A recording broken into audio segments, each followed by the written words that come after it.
Greetings, wrestling fans. This is Jim Fannin, the guy you love to hate, or maybe you just hated my guts, period. I have the pleasure of leading you into the Midsouth Memories podcast. The views and opinions expressed on this podcast are those of the individuals making the statements, and they do not necessarily reflect those of Nick Maniwa, Mike Ruff, or the BNMVS Podcast Network. This podcast is intended for mature audiences only. The IWA Mid-South shows covered on this podcast contained adult themes. Violence for the sake of violence. Bloodshed for the sake of bloodshed. Explicit language. We're on these shows because if you ain't hardcore, you ain't shit. So that just leaves one thing left to say. Nick Maniwa, start the podcast. Guys, gals, non-binary pals, we in here, Pro Wrestling's BFF Nick Maniwa, joined by Mike Ruff of RuffFigures.com for another episode, no, not an episode, a spotlight, Midsouth Memories spotlight. Mike, how you doing, bud? I'm doing good, Nick. Our first spotlight of our series. Midsouth Memories spotlight. We always find ourselves at the end of the month trying to do something. Well, you know, plans change and cards subject to change and kids are sick and everything else. But here we are. We're at it once again. And this will be our first time doing, two podcast episodes in 1 month. So that's exciting. And what we thought, listeners, was that this would be a fun way for us to talk about some of the cooler things that have happened over the years, especially, the memorable moments, the fun matches, the stuff that people talk a lot about without having to do the entire show, and highlight some of the cool moments that, we've seen throughout the history of IWA Mid-South. And I think our first spotlight is a huge one. Our first spotlight, you've seen the episode title on iTunes, on Spotify, whatever you're whatever you're listening to this on. This will be the episode featuring Chris Hero versus Samoa Joe from May 29th, 2004. It was a cool Saturday night on the Indiana-Illinois border in May of 2004. May 29th to be exact, as we sat inside the Lincoln Community Center, 2450 Lincoln Street, Highland, Indiana, for an IWA Mid-South Tag Team Title Tournament. But not just the tournament will be taking place that night. We had an IWA Heavyweight Title match immediately after an IWA number one contenders for the title match, which Peter Williams won that scramble match and then went on to win the IWA Mid-South Heavyweight title. We also have a no DQ match featuring Sabu and Jerry Lynn. All that would be in addition to the first time ever Chris Hero versus Samoa Joe. And what a banger it was. Man, I mean, think about where you were in May of 2004. The indies are hot. It is... everyone is just having banger after banger shows. It's a first time ever match with Samoa Joe, Ring of Honor's top guy, the current Ring of Honor World Champion, against Chris Hero, IWA's top guy. And the two of these guys would go on and evolve a little bit and probably improve a little bit. But for me, this is peak era Joe and peak era Hero. Hero would go on to get signed and do amazing things. Joe would go on to TNA and, WWE and AEW and pretty much check every box you can in a wrestling career. But for me, the Samoa Joe was never better than he was here. Right, and this is what I think about when I see when I hear the name Samoa Joe. I think of those two-tone tights. I think of the silver ball chain necklace, the wrist tape, all that fun stuff. But as I believe this was the 18th anniversary IWA Mid-South, aka me, polled the fans and we asked their top 18 matches in IWA history, and this was one of those matches. So it is up for free right now on YouTube. And if you're watching it back, full entrances on this because I was just ripping stuff straight from the DVD and putting it on YouTube. And you gotta like have the entrances for this one. Yeah. It's as much the match as it is the moment. So we got Joe coming out to the champ is here, like you said, peak era ROH champ, Indestructible Joe versus Mr. Kryptonite, Chris Hero. And like you said, this is the ideal look for both guys. This is the what you envision of indie Chris Hero and indie Samoa Joe. This is it. Right, absolutely. I put this up 9 years ago. It has 11,000 views on it. Nothing compared to Joe Necro or even Hero Punk. But, hopefully after hearing this, people go back and watch it. Allison Danger and Dave Prazak are on commentary for this one. We mentioned Kryptonite. We mentioned the look of Samoa Joe. And on commentary, Prazak gives the backstory here. Joe was debuted at Simply the Best, beating BJ Whitmer in a non-title match, as BJ was the heavyweight champion at the time, and instantly called out Chris Hero. Basically, I want to see who's the top dog around here. This match, I mean, it's been a while since I watched it. I mentioned to Reed Bentley that we were going to do this podcast, and he was like, "Oh, I might have to watch that tomorrow for the anniversary." But 6 minutes in, it's still kind of a filling out process. First time ever match. These guys never wrestled before, never even touched before this match. And 6 minutes in, here come the dueling chants. You heard them before, this podcast started, and you heard them throughout this entire match. And there's points in the match, Nick, where the fans, I don't want to say steal the show, but they kind of steal the show. And you have, Joe and Hero kind of beating the crap out of each other. Forearm, slap, chop, elbow. And at some point, the fans are going so crazy that the two of them just stop. And they look around, and they soak in the moment.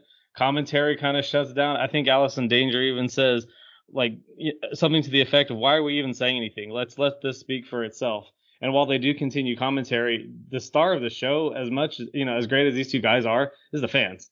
Like, typically IWA fans, I would categorize them as not the most vocal or hostile. Like, obviously they have their moment, but considering the product that they're looking at, they're typically pretty calm. The entire duration of this match, they're going nuts. Absolutely nuts. And, you hear people say, like, oh, it didn't stop. The crowd was electric the whole time. I mean, it's true with this match. I mean, once they get going, and you can kind of sense it a little bit before they start the chants, because, 3 or 4 guys jump up and they're screaming their heads off. And I remember being at the sound table directly behind commentary, and I'm also screaming, "Let's go, Hero." Let's go, Joe. Back and forth. I'm just screaming to scream. Basically, I did not have a voice the next day, so it was a good thing I was not a commentator. That's the crazy part, Nick, is the fans were so into it, and there was essentially no backstory. There's no emotional roller coaster tied to the two of these guys locking up, but just the moment and the dream matchness of it makes the fans so into it. You see guys flipping the birds from the from the crowd. Right. Yeah, like to each other. There's no the fans to each other. Yeah, they're going crazy. Yes. Absolutely crazy. And the only reason they're going crazy is because it's a great matchup. And even before they start throwing, all this nonsense at each other, the fans are going nuts because they're anticipating the moment. You get holy shit chants before they even lock up. Right. Yeah. I mean, they're rabid before they even touch. Joe does the repeated slaps. Hero double legs them. The crowd goes nuts. Hero eats a forearm in the corner, and he kind of sells it like a knockout, and that really fires the crowd up. I mean, they're on their feet just going bananas here, man. They're just, just going back and forth, and then Hero's able to reverse the Uranagi in the corner, something, not a lot of people have done. And then he eats it, as he charges in for that boot or that forearm or whatever he's going for. And they're still screaming. They're going nuts. This was during the Highland Curse era of Hero. So besides the first appearance for Hero in Highland, Indiana, he never won a match in Highland, Indiana. That's wild. So this is only March or May of 2004. So it wasn't like Hero was there every single show, but I mean, he had racked up, quite a few losses. I think he had one with American Dragon, if I'm not mistaken. And, he's had all those high profile matches. Some other notes I have: cravat suplex from Hero looks like death. Just gnarly. Yeah. The finish comes with Hero hits a Hero's welcome, and then he picks Joe up to chain two of them together. And, I appreciate the psychology of Hero being like, I can't beat Joe with just one Hero's welcome. I have to beat him with, I have to hit another one. But that cost him, because here comes the coquina clutch from Samoa Joe as Hero taps out to lose the match. IWA chants as the match finishes, and pretty much a standing ovation afterwards for both of these competitors. Just an insane battle with two of the absolute best in wrestling in the Midwest, in all of independent wrestling at that time, if you ask me. Mike, you got anything else to say about this one? It's absolutely crazy the degree of slapping and chopping that Joe is doing, and that's kind of what he made his name for early on in his career in the indie days, was the absurd physicality and the chops and the slaps and just trying to chaining everything together. And then he drops Hero on his head, and Hero fires back up, throws another chop, an elbow, a cravat suplex. Like, the way that they chained everything together, and the way that the crowd was in it, firing them up and keeping them going and everything, it was nuts, and it was nonstop. And you talked about the finish of the match, and it didn't go terribly long. It was 14 minutes or something like that. Yeah. Which was the perfect amount of time for the match. It got in everything that they needed to. It told a great story. It got the fans involved. It did everything that it needed to, and it didn't have to be a long match. There's this notion that Chris Hero has to have long matches, and his thing is the long match. And Joe had those matches with Punk where they were just an hour-long match, and there's this misconception that in order to be a classic or in order to be a great match, it has to be long. And this is the perfect example of something that's not. 14 minutes. Right, yeah.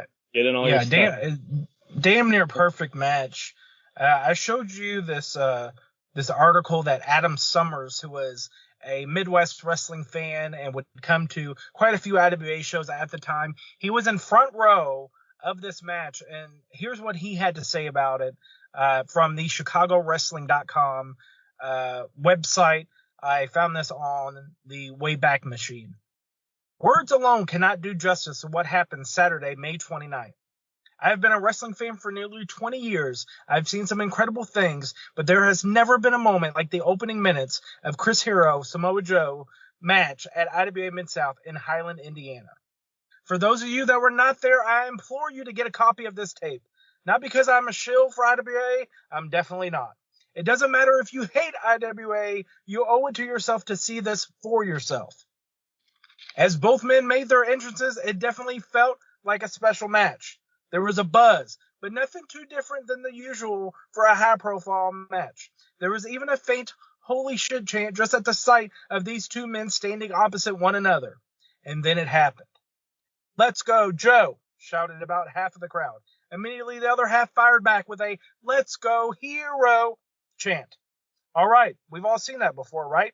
At the Ring of Honor show in July, there were dueling chants for American Dragon and Homicide that lasted for about 30 seconds. So what made this different? The chant duel for Hero and Joe didn't stop after 30 seconds. It didn't stop when the match started. It didn't stop after they exchanged forearms. It didn't stop after they hit each other with high-impact suplexes. It didn't stop for anything. I have never seen or felt a more electric atmosphere in a building. The only thing that it could possibly be compared to is a championship soccer match in the UK. No one sat down. No one lost interest. The look on the faces of Dave Prazak and Allison Danger, the commentary team, was unforgettable. They honestly could not believe what they were witnessing. There are some legendary buildings in the history of pro wrestling. Madison Square Garden, the Tokyo Dome, the ECW Arena, the Omni in Atlanta, Corrigan Hall, and none of them, not one of them, have ever had a crowd as incredible as the crowd on Saturday night. At least for one night, the Lincoln Center stepped into that exclusive group as a legendary wrestling venue. For those of you that were there, they will never forget what they witnessed. For those that weren't there, they will always wish they had been. For me, it was the single greatest moment I have ever experienced as a wrestling fan. I consider it to be an honor and a privilege to say I was there. On a night filled with great matches, it was a much maligned Highland crowd that deserved its own standing ovation. Man, what emotion, what love, what I don't even know how to put it into words like Adam Summers did. I mean, just talk about everything he said, summed it up perfectly with that little write-up for Chicago wrestling. You know, maybe 500 fans saw it, 1,000 fans, 2,000 fans saw it, but I will definitely be posting it with my tweet tomorrow, and that's why I wanted to read it on here for this podcast, because that's a love story if I've ever heard one to this match, and that's exactly what this podcast is for. Love stories to those classic matches and to those matches that people may not remember.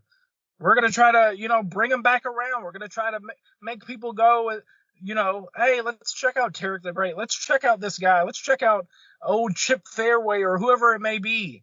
That's what we're here. That's what we're doing with this Mid-South Memories podcast. Mike, anything else you want to add on to this podcast? Or Yeah, Nick. Adam Summers laid it out much more eloquently than we could. We're two guys sitting in a room talking. A true wordsmith. Right, and as the fan in both of us, we're kind of left in awe. You have personal insight from it. I saw it on TV back in the day. We can't, as eloquently as Adam did, put it into words. It's something you have to experience, and until you have experienced something like this, it's hard to say you fully grasp what Hero and Joe were at the time. And this is now 20 years ago. Samoa Joe just dropped the AEW title on TV or at a pay-per-view. Like, it's been 20 years since this match, and he's still at the top of his game, arguably. Chris Hero's still doing amazing things, and the two of them have been through quite an ordeal in the wrestling world. And to rewind the clock 20 years and look at where these two guys came from is pretty amazing. And, there's a lot of wrestling fans out there now that know these guys from their later careers. You got the NXT fans, you got the AEW fans, and the TNA fans that have never seen this match. They know them independently, but they have never seen this match. They owe it to themselves to go seek this thing out. It's on YouTube. It's free. We've been over that. We've talked about it.